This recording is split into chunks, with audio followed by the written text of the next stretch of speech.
తాకట్టులో ఉన్న బంగారాన్ని విడిపించి ఆ రోజు ఆన్లైన్ రేటుకే మేము కొంటాం. Sharma gold company. గురుగారు, మిథున రాశి వారికి ఈ జూన్ మాసం అంతా ఏ రకంగా ఉండబోతుంది? తప్పకుండా అమ్మా. మిథున రాశి అనగానే మనకి మృగశిర 3-4 పాదాలు, ఆరుద్ర 1-2-3-4 పాదాలు, పునర్వసు 1-2-3 పాదాలు, ఈ నక్షత్రాల సమూహం వచ్చేసి మనకి మిథున రాశిలో వస్తుంది. ఈ రాశి వారికి ప్రస్తుతం రాహు కేతు పర్వాలేదు, ఎందుకంటే చతుర్థ దశమంలో ఉన్నారు, పర్వాలేదు, అంత నష్టం ఏం చేయకూడదు. అలాగే శని వచ్చేసి భాగ్యస్థానంలో ఉన్నాడు, స్వస్థానంలో ఉన్నాడు, అది కూడా పర్లేదు, ఎందుకంటే మిథున రాశి అధిపతి బుధుడు శని మిత్రులే కాబట్టి అతను భాగ్యస్థానంలో ఉన్నా కూడా నష్టమేం లేదు. నష్టమైతే ప్రాబ్లం, కానీ నవమ ఏం ప్రాబ్లం లేదు. 9th హౌస్లో ఉన్నాడు కూడా చాలా మంచిదే ఉన్నంతలో. సో నెక్స్ట్ వచ్చేసి వ్యయ స్థానంలో మటుకు గురువు ఉన్నాడు. సాధారణంగా ఏంటంటే ఒక శుభాన్ని చేకూర్చేవాడు, ఒక బెస్ట్ అల్టిమేట్ వాడు అంటే ఏంటంటే రైట్ పర్సన్ రైట్ ప్లేస్లో ఉండాలండి, రైట్ పర్సన్ రాంగ్ ప్లేస్లో ఉండకూడదు. అలా ఏంటంటే ఒక పెద్ద పీఠాధిపతి వచ్చేసి, ఒక పెద్ద గురువుగారు వచ్చేసి ఒక మామూలు చిన్న కుగ్రామాలు అయితే ఒక మామూలు ప్లేస్లో ఉండిపోకూడదు.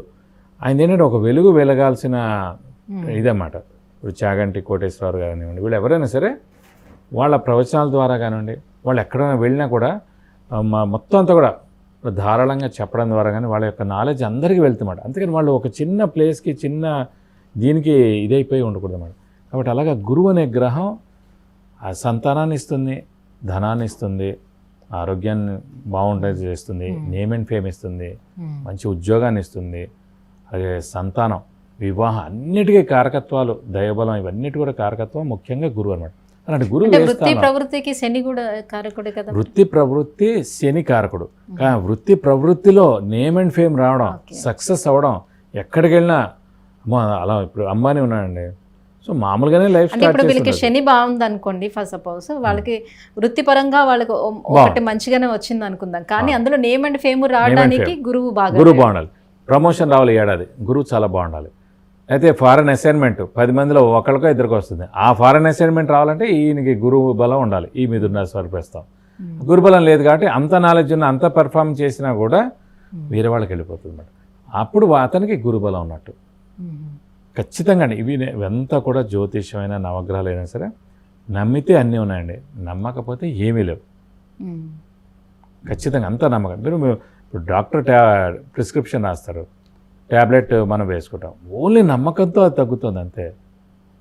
మామూలుగా జ్వరం, జలుబు ఇవైనా అంటే 4 రోజులు 5 రోజులకి ఆటోమేటిక్గా తగ్గుతుంది. కానీ మనం ఎక్కువ బాధపడుతున్నాం అని చెప్పి మనం మందు వేసుకుంటాం, మందు వేసుకున్నా 5 రోజులని తగ్గుతుంది, మందు వేసుకోకపోయినా 5 రోజులని తగ్గుతుంది. కానీ ఆ నమ్మకం అనేది మన డాక్టర్ గారు, మన రెగ్యులర్ డాక్టర్ గారు ఇచ్చారు. మన ఫర్ ఎగ్జాంపుల్ మన రెగ్యులర్గా డాక్టర్ గత 20 ఏళ్ళ నుంచి వెళ్ళే డాక్టర్ ఈరోజు ఆయన బంద్ ఉందండి క్లినిక్, వేరే డాక్టర్ ఎఫ్ఆర్సిఎస్ అవ్వచ్చు, ఇంకేమైనా అవ్వచ్చు, ఆయన ఇచ్చిన మందు, ఆయన ఇచ్చిన ప్రిస్క్రిప్షన్ మనం ఒకసారి ఆలోచిస్తాం వేసుకున్నప్పుడు కానీ అది కానీ. అదే మన రెగ్యులర్ ఆయన ఉన్నారు, ఆయన మామూలు ఎంబీబీఎస్ఏ చదివారు, ఆ నమ్మకం అనమాట. సో అలాగే దేవుడి మీద కానీ ఒక్కొక్క మనిషి మీద కూడా, ఒక మనిషి మనం బ్లెస్ చేసిన, ఒక మనిషి మనం బాబు ఈ పని మీద వెళ్తున్నాం మీరు కొంచెం దీవించండి, లేకపోతే మీరు మంచిగా కోరుకోండి, అలా ఒక మనిషి అయినా దేవుడైనా ఎవరైనా సరే మనకు ఆ నమ్మకంతో ముందుకు వెళ్తామన్నమాట. కాబట్టి గురుబలం తక్కువగా ఉంది కాబట్టి మనకి మెయిన్ శుభాన్ని చేకూర్చే గ్రహమే వ్యయ స్థానం, అంటే ఖర్చు స్థానం, ఎక్స్పెండిచర్ స్థానంలో గురువు ఉన్నాడు. అలాగే నిద్రా స్థానం కూడా 12th హౌసే. నిద్ర బాగా ఎవరికైనా పడుతున్నా కూడా లగ్నం నుంచి 12th హౌస్ వ్యయ స్థానంలో శుభగ్రహం ఉంటా, లేకపోతే శుభగ్రహాలతో కలిసి ఉన్న కూడా వ్యయ స్థానాధిపతి మంచి నిద్ర పడుతుంది. ఎందుకంటే ఎంత కష్టపడినా మీరు నిద్ర లేకపోతే వేస్ట్. ఒక మనిషి 2 రోజులు కనుక, అంటే 48 అవర్స్ కనుక నిద్ర పోకపోతే మనిషి చనిపోతాడు. 48 అవర్స్ కనుక ఒక వ్యక్తి నిద్రపోకపోతే చనిపోతాడు. సో నిద్ర అనేది కూడా చాలా ఇంపార్టెంట్. సో వ్యయస్థానం అంటే అదనమాట, ఆ నిద్రాస్థానం అధిపతి ఎలా ఉన్నాడు. సో ఇప్పుడు నిద్రాస్థానాధిపతిలో శుభగ్రహం అయిపోతే పోనీ తర్వాత చూద్దాం, ఆ వివాహ ప్రయత్నం తర్వాత చేద్దాం, ఆ ఉద్యోగం గురించి తర్వాత వెళ్దాం, ఇలా అన్నిటి కూడా బద్ధకం పెరిగిపోతుంది అన్నమాట. తర్వాత చూద్దాం. ఆ గురువు అనే గ్రహం ఏంటంటే ఆ బద్ధక స్థానంలో, లేదంటే వ్యయ స్థానంలో, ఖర్చు స్థానంలో ఉండిపోయారు కాబట్టి తర్వాత చూద్దాం అని అలా మనకి ఏడాది అంతా వేస్ట్ అయిపోతుంది అన్నమాట. శని ఏ పొజిషన్లో ఉన్నాడు సార్? శని భాగ్యస్థానంలో ఉన్నాడు, స్వస్థానంలో ఉన్నాడు. సో మిథున రాశికి అధిపతి బుధుడు కాబట్టి, శని బుధుడు మిత్రులు కాబట్టి మేలే చేస్తాడు భాగ్యంలో ఉన్నా కూడా. కాబట్టి నన్ను అడిగితే గురు బలమే పెంచుకుంటే సరిపోతుంది. ప్లస్ ఈ మిథున రాశి ప్రస్తుతం అదృష్టకారకుడు, యోగకారకుడు, లక్ ఫేవర్ చేసే గ్రహమైన శుక్రుడు కూడా మనకి మిథున రాశిలో బాగానే ఉన్నాడు. అలాగే బుధుడు రాశ్యాధిపతి అయిన బుధుడు కూడా ఈ నెలలాళ్ళు కూడా స్వస్థానంలో మిథునంలో ఉన్నాడు. సో హార్డ్ వర్క్ అనేది కూడా బాగానే ఉంది. కొంచెం దైవబలం తగ్గింది, దైవబలం పెంచుకోవాలి మనం అంతే. ఏదైనా అండి, ఏది మైనస్ ఉందో అది పెంచుకోవాలి. ఫర్ ఎగ్జాంపుల్ హిమోగ్లోబిన్ కౌంట్ తక్కువ ఉంది, సో క్యారెట్ తినండి, బీట్రూట్ తినండి, లేకపోతే ఇంకేమైనా తినండి, దాని బలాన్ని పెంచుకోమని డాక్టర్స్ చెప్తారు. ఏమైనా ట్యాబ్లెట్స్ వేసుకోండి అలా. సో ఏదైతే మనకి లోటు ఉందో దాన్ని భర్తీ చేసుకోవాలి.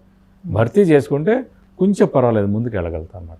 మరి ఆర్థిక పరంగా ఏ రకంగా ఉండబోతుంది? ఆర్థిక పరంగా నేను చెప్పిన ధనకారకుడు కూడా గురువే అండి. ఎవరికైనా సరే ధనకారకుడు కూడా గురువే. మామూలుగా మనం లగ్నం నుంచి ద్వితీయ స్థానాన్ని ధనస్థానం అంటారు. ధనస్థానాధిపతి ఎక్కడ ఉన్నాడు, ధనస్థానంలో ఏ గ్రహం ఉన్నారు, ధనస్థానాధిపతి నీచలో ఉన్నాడా, ఉచ్చలో ఉన్నాడా, అయితే మిత్రులతో ఉన్నాడా, శత్రుక్షేత్రంలో ఉన్నాడా, అంటే 6వ స్థానం, 8వ స్థానం, వ్యయ స్థానం అయిన దుస్థానంలో ఉన్నారా. సో మనం జాతరీత్యా లగ్నం నుంచి అలా చూస్తాం. అది బేసిక్గా అక్కడ ద్వితీయ స్థానం పాడైపోయింది అనుకోండి, ధనానికి ఎప్పుడూ ఇబ్బందే. గోచారీత్యా గురుబలం తక్కువగా ఉంటే ఈ ఏడాదే ఆర్థికంగా ప్రాబ్లం ఉంటుంది. కానీ ఒరిజినల్ జాతకంలోనే ద్వితీయ స్థానం బాగాలేదనుకోండి, ఆర్థిక అంటే ధనస్థానాధిపతి కూడా ద్వితీయం కాబట్టి అప్పుడు ఎప్పటికీ కూడా ధనానికి ఇబ్బందిగా ఉంటుంది. సో అక్కడ ధనాధిపతి ఎవరైతే ఉన్నారో వాళ్ళు బాగాలేరు కాబట్టి దానికి సంబంధించిన పరిహారాలు మనం లైఫ్ లాంగ్ ఉపవాసం ద్వారా. ఫర్ ఎగ్జాంపుల్ చంద్రుడు బాలేడు అక్కడ ద్వితీయ స్థానంలో, సో ప్రతి సోమవారం ఉపవాసం ఉండడం, ముత్యం ధరించడం, అమ్మవారిని ఆరాధించడం, చంద్రుడు 10,000 సార్లు జపం చేయించి కేజీంపో బియ్యం, ఒక 1,000 రూపాయల వర్త్ వెండి ఐటమ్, ఒక వైట్ లుంగి దానం ఇవ్వడం. సో ఏదైనా సరే పరిహారం ద్వారా దాన్ని మనం బలాన్ని పెంచుకోవచ్చండి. మరి విద్యార్థులకు కానీ ఉద్యోగస్తులు కానీ ఎలా ఉంటుంది?